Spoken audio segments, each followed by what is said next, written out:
Salut à tous, j'espère que vous allez bien. Aujourd'hui, on se retrouve pour voir ensemble 4 conseils pour faire des peintures architecturales. Donc jeudi dernier, on avait vu des conseils un petit peu pour débuter en peinture architecturale, voir qu'est-ce qui était très important et ce qu'il fallait pas rater pour bien réussir en fait. Et cette fois, on va voir des conseils un petit peu plus avancés. Donc je vais m'appuyer sur cette peinture du village de Trossa avec le canal et les petites maisons colorées.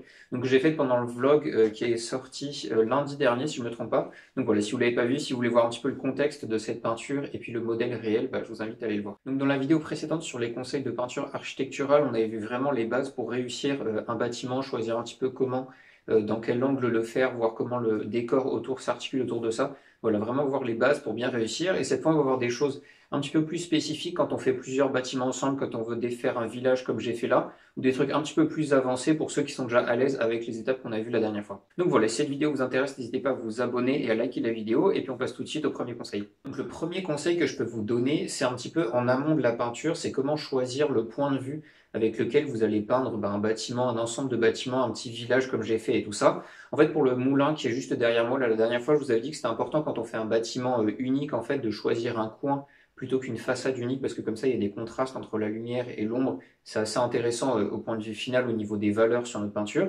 Et ben en fait, quand vous faites un village, c'est un petit peu la même chose. Il faut choisir un point de vue qui va mettre en valeur vos bâtiments. Donc forcément, comme les bâtiments sont articulés avec des angles différents, vous allez facilement avoir un coin de bâtiment qui va vous permettre d'avoir des ombres et des lumières. Mais c'est important aussi de choisir un point de vue qui va vous donner une belle profondeur dans votre peinture, en fait, et qui va vous permettre d'avoir une belle perspective. En fait, la raison à ça est assez simple, c'est simplement que si vous avez une grande perspective dans votre peinture, avec, je sais pas, par exemple, une colonnade ou un bâtiment sur le côté qui va comme ça continuer tout le long de votre peinture, et ben en fait, grâce à ça, vous allez avoir des lignes de fuite et le point de fuite qui va se dessiner automatiquement dans votre peinture. Et grâce à ça, en fait, ça va fixer un point focal, ce qui est assez intéressant en fait pour l'intérêt qu'on a dans la peinture quand on la regarde. Ici, moi, sur le village, comme vous pouvez le voir avec le dessin, en fait, j'ai simplement pris un angle de vue où on voyait bien le canal qui se rétrécit au fur et à mesure. Je trouve ça assez intéressant et comme ça, on a une belle perspective là-dessus. Et puis après, au fond, on a le petit pont, je trouvais ça joli. Et tout autour, on a les différentes maisons. En fait, alors forcément, ils ont des angles différents pour chacune. Du coup, ça fait pas une ligne de fuite unique, mais chacune, en fait, a des petites lignes de fuite comme ça, les unes après les autres. Et du coup, ça construit correctement la profondeur. Un élément ici qui a été intéressant ici, c'est qu'on avait les lampadaires le long de l'eau qui se réduisent de plus en plus pour faire des belles lignes de fuite. Et du coup, ça, je trouvais ça sympa d'avoir ces objets-là. Donc voilà, moi je trouve ça très important quand je vais peindre un endroit comme ça, de prendre une belle ligne de fuite, une belle profondeur dans ma peinture en fait, simplement parce que si là j'avais peint par exemple uniquement l'eau vue de côté avec un bâtiment en face, ça aurait fait quelque chose d'assez plat, ça aurait ressemblé au moulin qui est là, donc c'est sympa, mais quand il y a de la profondeur de la peinture en fait, ça fait quelque chose qui est plus prenant au niveau du regard, du coup moi je trouve ça beaucoup plus intéressant à peindre. Le deuxième conseil que je vais vous donner, ça va concerner tous ceux qui veulent essayer de peindre des villages ou des villes un petit peu de façon générale, en fait, dès qu'il y a plusieurs bâtiments les uns avec les autres, en fait, à chaque fois, ça va être un fouillis, mais organisé. C'est-à-dire que il faut pas que votre village, à la fin, ça ressemble à un espèce de tas de murs et de toits qui sont complètement imbriqués les uns dans les autres sans aucun espace. Sinon, ça va pas faire très logique. En fait, ça va un petit peu faire BD cartoon où on a mis plein de maisons ensemble et sans vraiment réfléchir à la structure générale. C'est-à-dire qu'en fait, la difficulté, elle est d'en trouver un équilibre entre d'un côté bien faire ressentir la masse de la ville avec des murs et des toits, des petites cheminées, des fenêtres et tout, un petit peu dans tous les sens. Et d'un autre côté, arriver à garder quelque chose d'organisé, parce que dans ce village, va y avoir des routes, des jardins, des espaces verts, des arbres au milieu. Et du coup, arriver à montrer cette structure-là en même temps que vous montrez que c'est plein de maisons collées les unes aux autres.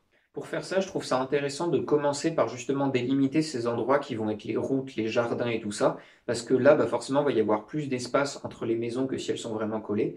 Et du coup, une fois que vous avez délimité ces espaces-là, du coup, vous pouvez remplir de maisons tout le reste, un petit peu comme j'ai fait là. Vous voyez qu'il y avait des chemins qui partaient depuis le chemin principal qui longe l'eau là dans le village. Et du coup, j'ai laissé plus d'espace entre les maisons à ces endroits-là. Et forcément, en fait, quand il y a des espaces comme ça va être des endroits où il va y avoir les ombres des maisons qui vont se mettre par-dessus. Et du coup, c'est hyper intéressant pour avoir un beau contraste entre l'ombre qui est au niveau du chemin et puis après la façade de la maison qui va être bien au soleil.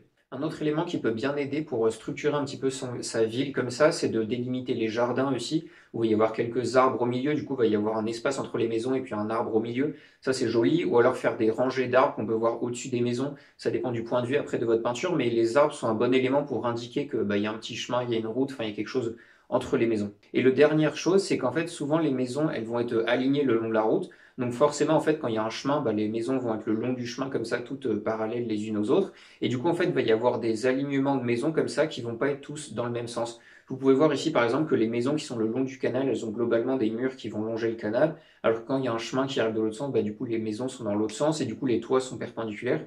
Et en fait, ces alignements différents, si vous les réfléchissez bien pour qu'ils soient parallèles au chemin que vous avez fait juste avant en laissant des petits espaces, ben, du coup, ça va tout de suite paraître très logique et pas besoin de faire beaucoup de détails, beaucoup de chemins, de routes, de tout détailler. En fait, simplement en faisant les alignements des maisons comme ça qui se croisent, et ben, on comprendra tout de suite qu'il y a un chemin, beaucoup plus que si vous mettez toutes les maisons sans trop d'ordre précis avec tout un angle différent. Donc voilà, une ville, c'est forcément un petit peu un fouillis de maisons qu'il faut arriver à détailler, mais il ne faut pas non plus qu'on ait l'impression que ce soit un gros tas. Il y a toujours une structure avec des routes, des chemins. Ici, moi, il y avait le canal, des espaces verts et puis des arbres de temps en temps. Le troisième conseil que je peux vous donner, c'est de vraiment pas lésiner sur les variations très légères de couleurs entre tous les murs et les toits que vous allez faire.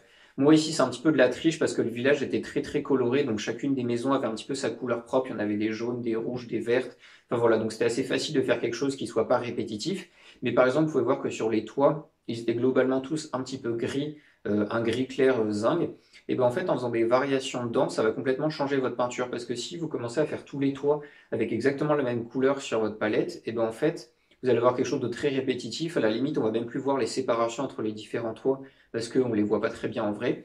Enfin voilà, il faut arriver à faire des petites nuances simplement pour que votre peinture soit pas répétitive, que ça reste dynamique et que en fait on joue un petit peu avec la réalité ici pour faire quelque chose qui soit plus sympa à regarder. En réalité, d'ailleurs, les couleurs sont rarement toutes les mêmes, en fait, parce qu'elles vont jamais avoir le même éclairage. Suivant les choses qu'il y a autour, bah, ça va un petit peu déformer les couleurs de la lumière. Du coup, par exemple, s'il y a un arbre autour, ça va peut-être être un petit peu plus vert. S'il y a une maison avec un mur jaune d'un côté, bah, le toit d'en face, il va paraître un petit peu jaune aussi. Enfin voilà, en fait, il y a plein d'interactions entre tout ça. Donc, plutôt que de tout regarder très finement, moi ici, j'avais pas vraiment le temps en plein air. En fait, je me suis simplement dit que je faisais une petite nuance un tout petit peu différente pour chaque toit. Et en fait, ça rend pas mal parce que du coup, il y a des petites variations, on comprend bien où sont les différents toits, les différentes facettes, et puis ça fait quelque chose de dynamique qui est assez cohérent, je trouve. Après, c'est exactement le même exercice sur les murs, si jamais ils sont tous un petit peu de la même teinte, sur la couleur qui va faire l'intérieur des fenêtres, sur les montants des fenêtres, enfin voilà. Il faut arriver quand vous faites une ville, ça peut vite être répétitif avec un espèce de grande couleur pour faire tous les murs, et c'est compliqué de détailler toutes les maisons. Du coup, plutôt que de faire ça, faites des couleurs un petit peu différentes à chaque fois. Ça peut être des nuances très fines, mais ça suffit en fait pour qu'on reconnaisse bien les différents murs. Et comme ça, en fait, vous allez avoir quelque chose de beaucoup plus dynamique, joli, et puis de plus sympa à regarder en fait à la fin. Le quatrième conseil que je vais vous donner pour les peintres un petit peu confirmés, en fait, ça va être la clé ultime pour que vos peintures architecturales prennent une nouvelle tournure et que ça passe un petit peu de la catégorie dessin, on va dire, à la catégorie vraiment peinture un petit peu réaliste. En fait, c'est simplement que dans une ville, il y a vraiment plein d'éléments. C'est vraiment bourré de petits éléments. Il va y avoir des poubelles, des lampadaires, des petits murets à droite à gauche, des haies, des arbres entre les maisons. Il va y avoir des réflexions, des ombres un petit peu dans tous les sens. Et en fait, tous ces éléments-là, eh ben, si vous les peignez pas, on aura l'impression que c'est un petit peu une ville qui est fausse, un truc de jeu vidéo, de film, un petit peu mal fait. Enfin voilà, on était juste une maison et rien autour, et du coup ça fait un peu désert et ça fait un petit peu dérangeant. En fait, tous ces éléments-là, on s'en rend plus compte dans notre vie de tous les jours parce qu'on ne fait plus attention, on les voit tout le temps, qu'il y a une poubelle, une boîte aux lettres, une barrière, enfin voilà, on a l'habitude, on les voit tout le temps. Mais en fait, ces petites choses aléatoires dans la peinture, vous complètement modifier parce que c'est ça qui va faire donner de la vie en fait à votre ville. Si vous mettez des personnages, ça peut aussi aider. Mais pour que votre ville sans personnage ait de la vie et que ce soit crédible, en fait, bah, il faut qu'il y ait des lampadaires, des boîtes aux lettres, des poubelles et tout. C'est pas forcément les trucs les plus glamour à peindre, je suis d'accord avec vous, mais c'est ça qui va donner en fait les petits détails et les petites choses qui vont rendre ça crédible et réaliste par rapport à une ville où il y a que des maisons et des routes bien droites, toutes propres. De la même façon, dans les villes, il y a un petit peu de végétation partout. Alors souvent, il y a des petits espaces verts, il y a des choses bien clôturées, mais il peut aussi y avoir des fleurs qui poussent en bas d'un mur sans trop de raison. Il va y avoir de la mousse à certains endroits, des petits arbustes, des petites tiges à droite à gauche. Et voilà, il faut les faire un petit peu aléatoirement, il faut en rajouter un peu partout sans en faire trop non plus, c'est pas la jungle, c'est une ville, mais voilà, il faut en faire un petit peu pour que ce soit crédible en fait et que ce soit réaliste par rapport à ce que vous avez devant vous. Après, bien sûr, je suis d'accord avec vous, c'est long à peindre. Là, vous voyez par exemple, je suis en train de faire les lampadaires à une seconde couche. C'est assez long à peindre, mais je trouve ça cool parce que c'est ça qui va un petit peu changer votre peinture. Pas besoin de tous les faire non plus, il faut juste en faire quelques-uns et puis surtout faites uniquement ceux qui sont proches du spectateur. Par exemple, faire une poubelle qui est à 500 mètres, vous n'allez pas la voir de toute façon. Mais voilà, il faut en faire quelques-uns juste pour donner de la vie, donner du raffinement à votre peinture et puis en fait, ça suffit après, l'œil humain fait le reste du taf. Et d'ailleurs, vous pouvez voir ici que les lampadaires, je trouve ça hyper intéressant dans cette peinture parce que ça va vraiment donner une belle profondeur entre le premier lampadaire du coup qui est très proche, qui est très grand, qui fait quasiment toute la peinture et puis qui est bien détaillé. Et puis après, ils deviennent de plus en plus petits jusqu'au pont. Et en fait, je trouve ça cool parce que ça donne une ligne de fuite très très claire qui longe le canal. Et du coup, voilà, ça donne de la profondeur. Et ça, dans toutes les villes, il y a souvent des lampadaires ou des trucs du genre. Donc voilà, ça peut aussi vous aider à bien marquer la perspective et la profondeur dans votre peinture.